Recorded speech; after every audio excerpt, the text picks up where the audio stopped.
하나쿨 하나쿨 영상 예배 이렇게 드려요. 하나, 예배에만 집중해요.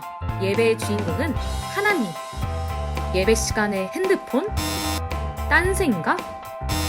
누워서? 간식? 둘, 예배를 준비해요. 내 마음을 다하고 좋은 환경을 만들고 성경책은 미리 준비하기. 이렇게만 하면 예배 준비 완료. 예배 시작.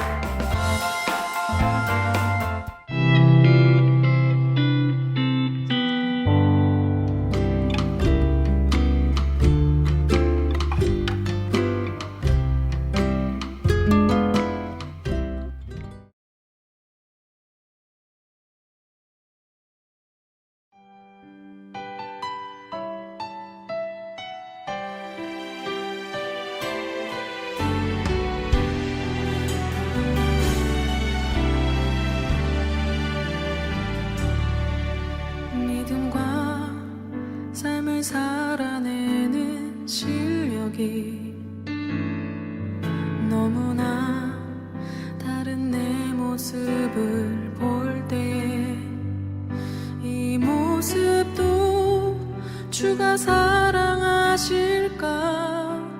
자신 없는 내 모습 그저 주님 앞에 있네. 나 같은 자도 사랑하여 주시고 한 번도 나를 떠나지 않으셨네. 아픔 속에 주를 작게 여긴 날 꾸짖지 않으시고 내 손 잡아주시네.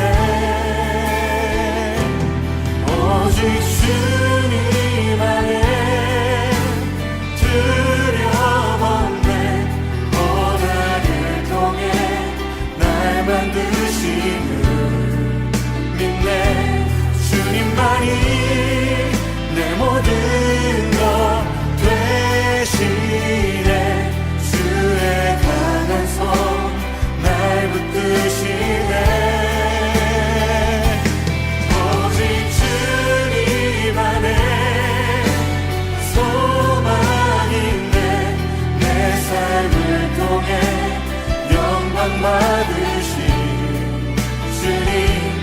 주님만이 내 모든 것 되시네. 주의 선하심 나 노래하네. 요한복음 4장 21절부터 24절까지 말씀을 우리가 가능하면 성경책에 있는 친구들은 다 같이 성경책을 좀 펴서 찾아보면 좋을 것 같습니다. 없는 친구들은 어플이라도 열어서 한번 함께 말씀을 읽어보도록 하겠습니다. 자, 4장 21절부터 24절까지 읽을 텐데 제가 21절, 22절, 23절까지 혼자 읽고 여러분들 목소리로 24절 다 같이 읽는 겁니다. 순간적으로 이 정적이 흐르면 굉장히 난감하겠죠. 24절 같이 읽어주셔야 돼요. 제가 21절부터 3절까지 읽습니다. 예수께서 이르시되 여자여 내 말을 믿으라. 이 산에서도 말고 예루살렘에서도 말고 너희가 아버지께 예배할 때가 이르리라. 너희는 알지 못하는 것을 예배하고 우리는 아는 것을 예배하노니 이는 구원이 유대인에게서 남이라. 아버지께 참되게 예배하는 자들은 영과 진리로 예배할 때가 오나니 곧 이때라. 아버지께서는 자기에게 이렇게 예배하는 자들을 찾으시느니라. 하나님은 영이시니 예배하는 자가 영과 진리로 예배하십니다. 아멘. 네, 항상 말씀 읽고는 뒤에 아멘으로 그 말씀이 나의 말씀으로 적용되기를 원합니다. 그 말씀대로 살기를 소망합니다. 라는 그런 마음의 소원을 가지고 아멘을 꼭 외쳐주셔야 돼요.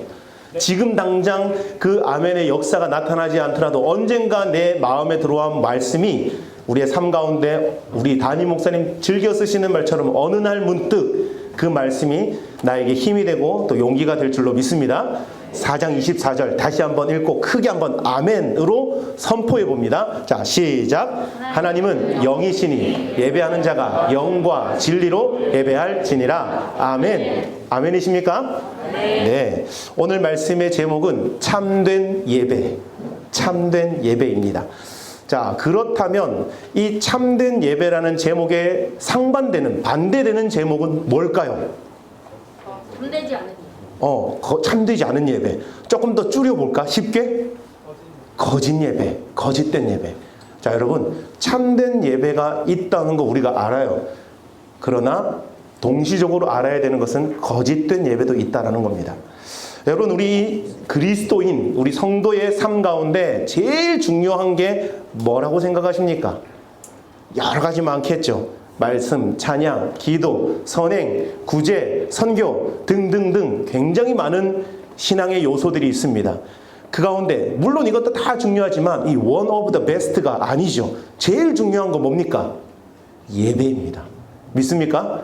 우리 성도에게서 있어서 이 예배는요, 무엇과도 타협할 수 없고 무엇과도 물러설 수 없는 바로 가장 중요한 예배입니다. 이 예배가 여러분 영어로 뭔지 알죠? 뭐죠?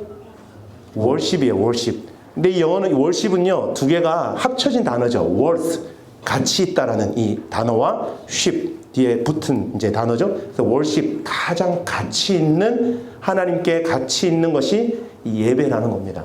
우리가 오늘 이 예배에 대해서 좀 살펴볼 텐데, 우리의 마음이 하나님께 집중되고 예배 가운데 깊숙이 들어와서 예배 가운데 역사하시는 그 성령의 임재하심을 다 누릴 수 있기를 간절히 소망합니다. 예배가 첫 번째로 중요하다고 말씀드렸죠. 여러분, 그리스도인들에게 있어서 이 예배라는 것은요, 절대로 타협할 수 있는 조건이 아닙니다. 해도 되고 안 해도 되는 그런 옵셔널한 선택사항이 아니라는 겁니다. 자, 이 세상에 존재하는 모든 하나님의 자녀들은 예배를 드려야만 합니다. 그래서 우리 잘 아는 말씀일까요? 사사기 이사야서 43장 21절 말씀. 자, 같이 한번 암송해 볼까요? 시작. 이 백성은 야, 우리 선생님이 먼저 이렇게 딱 치고 나오시니까 우리 친구들이요, 하지 못하는 것 같아요. 그죠? 우리 선생님 가만히 계셔보고 우리 친구들 중에 한번 자신있게 치고 나갈 수 있는, 선생님 힌트를 주셨어요, 이미. 이 백성은 나왔으면 끝난 거예요. 자, 이사야서 43장 21절 시작. 네. 지연나니까지는 조금 그래도 이렇게 대동단결이 되는데 뒤에 가면서 조금 이렇게 줄어들어요. 자, 이 백성은 내가 나를 위하여 지었나니 나를 찬송하게 하려 하심이라 라는 말씀. 자, 이 말씀이요, 이사야서 43장 21절 말씀. 우리 오늘 이 말씀 암송하고 갑시다. 쉽게 암송하는 방법 제가 알려드릴게요. 옛날에 사사시대, 어떤 시대인 줄 알죠? 암흑시대입니다. 많은 사람들이 각기 자기 소견에, 쉽게 말해서 자기 생각되는 대로 하고 싶은 대로 하고 살았던 시대가 이 사사시대입니다. 이 사사들이요, 점점점 사사시대가 뒤로 가면서 예배가 없어지게 되고 예배자들이 점점 줄어들게 돼요. 사사들이요, 4명에서 3명으로, 3명에서 2명으로, 2명에서 1명으로 줄어들게 됩니다. 하나님을 예배하는 자들의 수가 점점 줄어들게 돼요. 자, 요거를 떠올리면 이사야를 우리가 성경에서 사라고 그러죠. 43장 21절이거든요. 이사야서 43장 21절.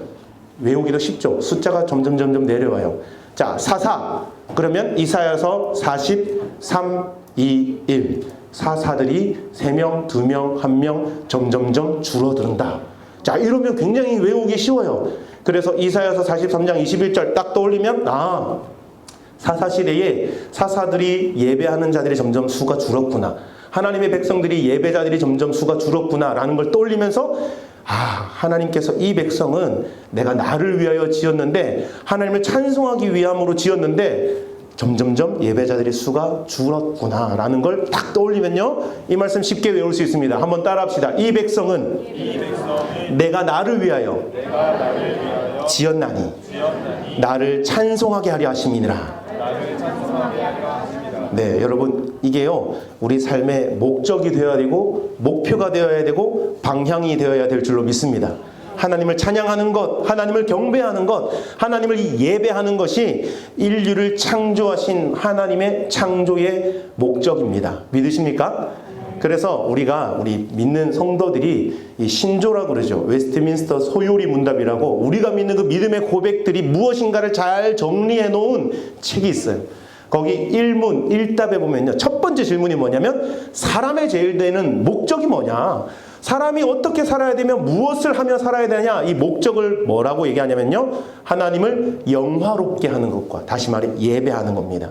영화롭게 하는 것과 그를 영원토록 즐거워하는 것이다. 이 또한 예배의 의미가 있죠. 그래서 우리의 삶의 목적은 뭐냐? 딱 하나입니다.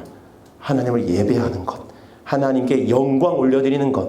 이게 여러분 우리 중고등부 친구들이 앞으로 살아가야 되는 삶의 목적이고 목표고 영원 우리의 삶의 가치의 첫 번째 영순위 가치가 되어야 될 줄로 믿습니다.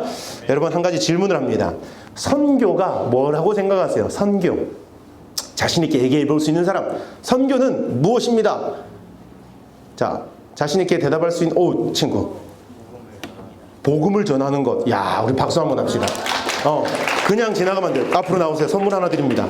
자, 제 사비로 선물을 자, 테이블 쿠폰.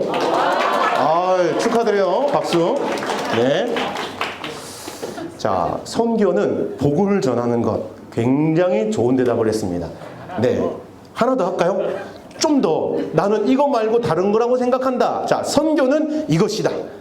자, 이미 또 상품이 나가는 걸 봤기 때문에 현진이 하나님을 섬기는 것. 박수! 자, 나오세요. 자, 선물 또 있습니다.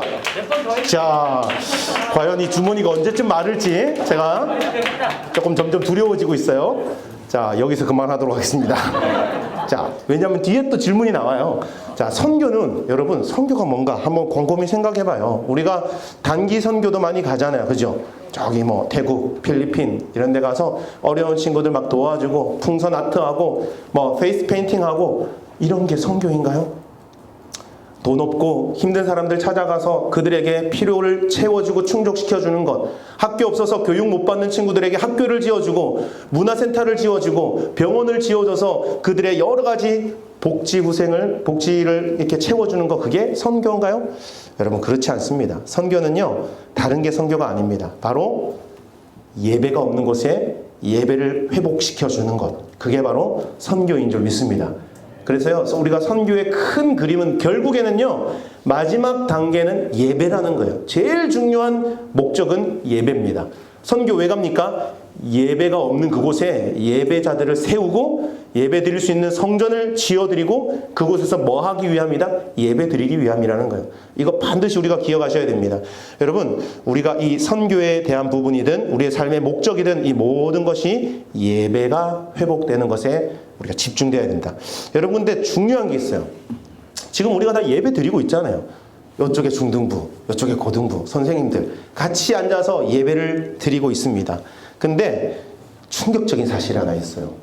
무슨 사실이냐면 우리가 드리는 이 예배가 다 참된 예배가 아닐 수 있다는 거예요. 굉장히 충격적이지 않아요? 내가 내 발로 걸어와서 아침에 열심히 준비해서 와서 앉아서 예배 드리는데 이게 참된 예배가 아닐 수 있다? 이게 무슨 충격적인 발언인가? 자, 한번 깊이 생각해 보도록 하겠습니다. 자, 그 전에 질문을 또 하나 내겠죠. 자, 무슨 질문이냐면 여러분, 예수님이 누구라고 생각하냐? 요거는 주관적으로 좀 다 다를 수 있겠죠. 제가 예상하는 대답이 나올 때까지 한번 답을 받아보겠습니다. 힌트를 드리자면 말씀의 근거에서 한번 정답을 한번 찾아보도록 합시다. 자, 예수님이 누구이십니까? 자신 있게 나는 발표할 수 있다. 예수님은 누구인가? 자, 이 말씀을 그대로 이렇게 선포하면 100점. 자, 없습니까? 자, 그러면 힌트 하나 더 드릴게요. 힌트 하나 더. 두 번째 힌트. 이 고백은 유명한 사도 베드로가 했던 고백입니다. 자, 이 정도 있으면 이제 손을 듭시다. 자, 규범이 손 들었지? 마음으로 보였어 내가. 보이더라고? 목사님 기도 많이 하기 때문에 보여. 자, 얘기해 보세요. 예수님은 하나님의 아들이십니다. 하나님의 아들이십니다. 박수! 맞아요. 근데 여기에서 조금 더 부연 설명이 좀 들어가야 돼요. 말씀의 근거에서 이 성경 구절을 근거해서 해야 되기 때문에 규범이 선물은 없어요. 자, 이 말씀을 그대로 암송하면 100점. 제 주머니에 있는 거 다 털어서 드립니다. 옆에 친구. 박수! 아, 너무너무 잘했어요. 나오세요, 친구 나오세요. 나와보세요. 과연 제 주머니에 이게 몇 개나 있는지 모르겠는데 다 드립니다. 자, 주머니에 이제 하나도 없어요. 그죠?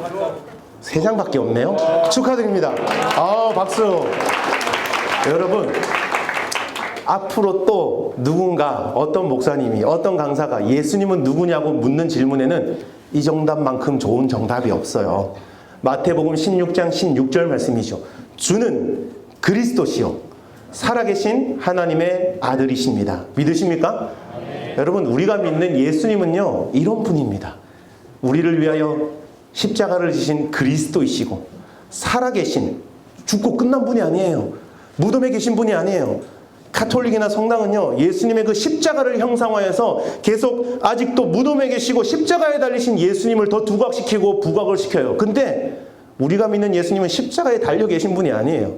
죽음을 이기시고 사망 권세 이기시고 부활하시고 승천하신 살아계신 하나님의 아들인 줄 믿습니다. 믿으십니까? 맞아요. 여러분, 우리는 그 우리는 그 예수님의 자녀로서 하나님을 이렇게 예배하는, 예수님을 예배하는 자들이에요.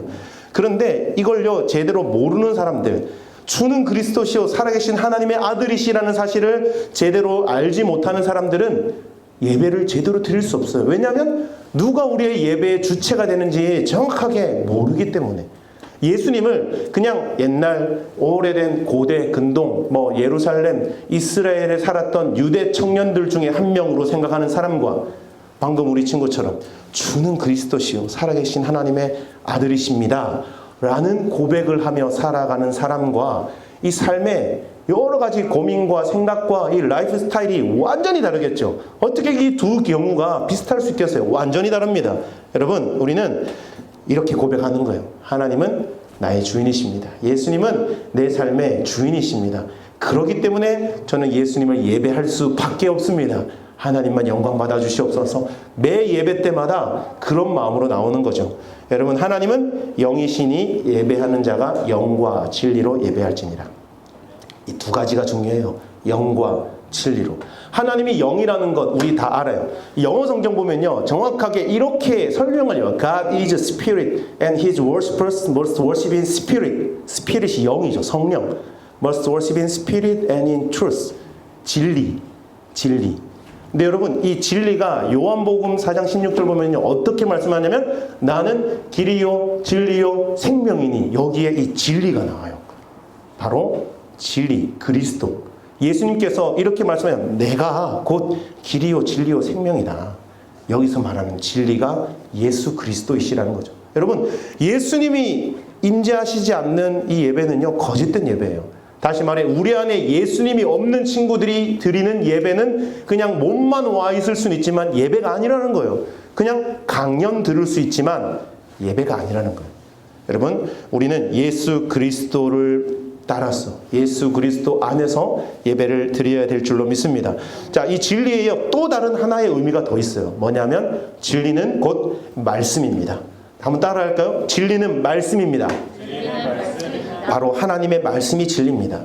하나님의 말씀이 육신이 되어 이 땅에 오신 분이 예수님이죠. 사실은 같은 의미예요. 예수님과 말씀은 같은 의미의 동의어입니다. 그래서 하나님 말씀에 근거해서 예배를 드리라는 거예요. 그런데 이스라엘 사람들에게는 그 지식이 없었어요. 특별히 이 구약시대의 유대인들에게는요, 그 지식이 없었어요. 담임 목사님 이런 말씀 자주 하죠. 무지가 죄다. 무식한 게 죄였던 거예요. 이 사람들은요, 예수님에 대해서 일부분만 편협한 예수님을 알았던 거예요. 말씀을 안다고 자부했지만 그들이 알았던 말씀은 모세오경 정도, 구약에 국한된 작은 부분만 알고 있었던 겁니다. 하지만 우리는 어떻습니까? 22절 말씀 보면요, 오늘 읽었던 말씀, 우리는 아는 것을 예배하노니 이는 구원이 유대인에게서 남이니라. 우리는 예수님이 어떤 분인지 정확하게 알고 있어요. 말씀을 근거해서 알고 있는 예수님, 그 예수님을 우리가 예배한다는 거죠. 여러분, 우리가 이렇게 막 성경을 읽다 보면 잘 모르는 거 많잖아요. 이게 무슨 뜻인가? 우리 선생님들도 마찬가지예요. 저도 마찬가지예요. 성경을 읽다 보면 너무너무 이해 안 되고 어려운 부분들이 많아요. 근데 우리가 계속해서 말씀 읽기를 포기하지 않으셔야 돼요. 말씀을 한 번 읽을 때 몰랐던 그 의미들이 두 번 읽으면 그 전에 몰랐는데 새롭게 다가오는 은혜가 있어요. 두 번 읽을 때 또 몰랐는데 세 번, 네 번 계속 성경 통독 말씀을 읽다 보면 그 전에 몰랐던 말씀이 또 새롭게 찾아오는 놀라운 은혜가 있어요. 근데 또 그 은혜가 그 다음에 읽으면 또 다른 은혜가 와요. 그래서 우리 목사님 늘 두 가지 얘기하죠. 하나는 줄을 치면서 성경 하나를 보고, 하나는 아무것도 없는 성경. 처음 딱 봤을 때 줄이 쳐져 있으면 선입견이 가져져요. 그때 내가 이 말씀, 이 부분에 은혜를 받았지, 하나님은 영이라는 이 부분에 내가 은혜를 받아서 줄을 쳐놨지, 그것밖에 못 보는 거예요. 근데 아무것도 줄 치지 않은 깨끗한 성경을 보면 그 다음에는 하나님이 영이시니 이 부분보다 영과 진리로 예배해야 되구나, 또 다른 새로운 부분이 눈에 들어오는 겁니다. 그래서 우리가 이 말씀을 읽고 묵상하고 때로는 연구할 필요도 있어요. 궁금한 게 있나요? 우리 선생님께 물어봐요. 선생님 그래도 이렇게 신앙의 선배이시고 믿음의 선배이시기 때문에 여러분보다는 또 아는 게 많이 있겠죠. 그래도 모르겠어. 선생님을 통해서도 답이 안 나와. 그럼 목사님 있잖아요. 여러분 교육자들 세워주신 이유가 그런 거잖아요. 우리가 이런 것들을 공부하고 연구해서 여러분들에게 공유하고 가르치기 위해서 여기 있는 거잖아요. 그래서 말씀 힘들고 어려울 때는 찾아오셔야 돼요. 근데 제일 중요한 건 말씀을 읽고 연구하고자 하는 여러분 마음이 꼭 있어야 돼요. 하나님을 향한 그 갈급한 마음, 하나님을 알아가고자 하는 그 궁금한 마음, 그 마음을 가지고 말씀을 가지고 예배에 나와야 된다는 거죠. 여러분, 영과 진리, 이 첫 번째 진리에 대한 부분 살펴봤죠. 첫 번째 진리는 예수 그리스도이십니다. 또 진리의 다른 의미는 말씀이시라는 것입니다. 우리가 이 말씀을 꼭 마음 가운데 새기고 예배에 나와야 됩니다. 자, 하나님을 참되게 예배하는 것, 진리로 예배해야 된다고 강조했습니다. 두 번째로 중요한 것이 있어요. 바로 영입니다. 방금은 진리부터 먼저 다뤘어요. 이제 두 번째 중요한 게 영이라는 것입니다. 자, 영 그러면 영 감이 안 와요. 눈에 보이지 않거든요. 여러분, 영의 세계가 눈에 보이는 사람. 나는 보이지 않는데 나만 보는 게 있다. 저 사람은 아무도 못 보는데 내 눈에는 보이는 게 있어. 이런 친구들 있어요? 끝나고 제가 기도를 좀 빡세게 드리도록 하겠습니다. 네, 이 영은요, 눈에 보이지 않는 세계입니다. 그렇기 때문에 여러분 중요한 거예요. 예배의 승패는 보이지 않는 데서 다 결정나요. 보이는 거 이런 거에서 결정나는 게 아니에요. 보이지 않는 영적인 세계에서 예배의 승패가 결정납니다. 그렇기 때문에 사단은요, 교묘하게 이 보이지 않는 영역을 가지고 우리의 마음을 뺏으려고, 우리의 중심을 흔들려고 계속해서 노력하는 거예요. 지금 이 시간 계속 졸음이 오게 한다거나, 지금 이 시간 나 빨리 학원 가서 공부해야 되는데, 이런 잡생각이 들게 하는, 마음에 계속 집중하지 못하게 하는, 그게 다 영적인 세계의 전투거든요. 사단이 계속 그 영역을 공격해서 우리의 마음을 무너뜨리게 하는 거예요. 여러분, 그래서 예배 시간에는 더 초집중하셔야 돼요. 하나님께 집중하셔야 돼요. 사단에게 우리의 마음을 뺏기면 안 돼요. 뺏기는 순간 영과 진리로 예배 드리는 이 공식이요, 깨져버립니다. 여러분, 예배 드리러 왔어요. 여러 가지 눈에 보이는 좋은 것들이 많을 수 있어요. 우리의 마음을 빼앗을 수 있는 여러 가지가 있어요. 여러분, 우리 여기 태박 카페 그 2층 유리에 예쁘게 성탄 트리 한 거 보였어요? 보신 분? 저녁에 보면요 더 예뻐요. 지금은 낮이라서 불이 이제 햇빛에 조금 가려서 잘 안 보이는, 저녁에 지나가다 보면 막 별도 있고 되게 예뻐요. 본당 가보시면 본당에도 트리가 있고 또 이렇게 예쁘게 잘 꾸며놨거든요. 근데 이 모든 예배의 환경, 예배의 요소들은요, 눈에 보이는 것들은 다 부가적인 거예요. 진짜 중요한 건 보이는 것이 아니라 보이지 않는 것에서 결정이 난다는 것입니다. 여러분, 이 모든 예배의 환경과 시스템들이 다 마비된다 할지라도, 이 모든 시설이 다 끊어진다 할지라도, 우리가 하나님께 드리는 이 예배는 절대로 멈추거나 끊어져서는 안 될 줄 믿습니다. 여러분, 우리 가운데 이 사람의 소리가 들려지고 사람의 눈으로 보는 것이 예배의 전부라고 한다면 그것은 참된 예배가 아닙니다. 보이지 않는 하나님, 이 육신의 차원을 넘어서 영의 세계의 하나님을 바라보는 것, 바로 그것이 진짜 참된 예배라는 것입니다. 여러분, 여기서 저는요, 우리 중고등부 친구들에게 한 가지 좀 도전을 드리고 싶어요. 저는 이 자리에 서서 여러분 예수 잘 믿으면 복 받아요. 예수 잘 믿으면 좋은 대학 가고 좋은 직장 가고 좋은 사람 만나서 결혼도 하고 잘 먹고 잘 살 수 있어요. 이런 복에 대한 얘기를 하고 싶지 않아요. 그리고 실제로 그렇지 않아요. 예수 믿으면 힘들 수 있어요. 피곤해요. 예수 믿으면 우리의 삶이 고달플 수 있어요. 근데 그건요, 우리의 육신의 어떤 가시와 같은 것들이지 실제로 우리의 삶의 유익, 영적인 유익은요, 말로 할 수 없을 정도로 위대하고 큰 것입니다. 여러분, 우리 친구들에게 도전을 줍니다. 우리 중고등부 친구들 일주일에 한 번, 주일날 이 10시에 나와서 드리는 이 예배 한 번으로 일주일의 영적인 생활을 만족하십니까?